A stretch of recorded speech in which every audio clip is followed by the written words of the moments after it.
Ni kuombe uchukue sekunde chache kusubscribe, like, comment na share kwa habari punde kila uchao. Asante. Mjadala umechafuka, hali imepanda joto. Kauli moja tu kutoka kwa kada wa Chadema, Godbless Lema, imeitikisa siasa za Tanzania na kuamsha mjadala mkubwa ambao haujawahi kushuhudiwa kwa muda mrefu. Mitandao inalipuka, wananchi wamegawanyika na viongozi wanatajwa wazi wazi. Swali kubwa linaulizwa, je, viongozi wako tayari kukosolewa au wanataka kuheshimiwa bila kuulizwa maswali? Katika kile kinachoonekana kama jibu kali lisilo na kificho, Lema ameamua kuvunja ukimya na kuzungumza kile ambacho wengi wanaogopa kusema. Kauli yake imelenga moja kwa moja juu ya nafasi ya wananchi katika kuwawajibisha viongozi wao. Je, huu ni mwanzo wa mapambano mapya ya kisiasa au ni ishara ya demokrasia kuanza kuishi kwa vitendo?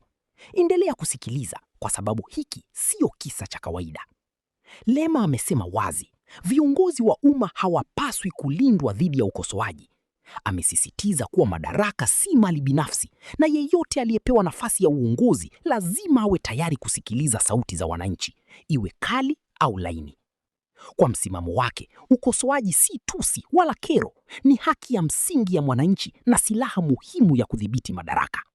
Ameonya kuwa kuzuia au kukandamiza maoni ya wananchi ni dalili hatari kwa mustakabali wa demokrasia. Lakini si wote wanaokubaliana naye. Wapo wanaosema mipaka inahitajika ili kulinda heshima ya taasisi za taifa. Hapo ndipo moto wa mjadala unapozidi kuwaka. Sasa mpira uko uwanjani. Je, viongozi watakubali kukosolewa bila hasira au watachagua kufunga milango na kuzima sauti za wananchi?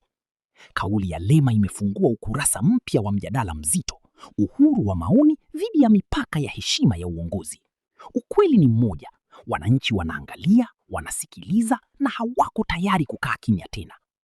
Hii sio tu kauli, hii ni ishara ya mabadiliko. Na kama hali itaendelea hivi, basi siasa za Tanzania zinaingia hatua mpya kabisa. Swali ni, nani ataweza kuhimili presha hii?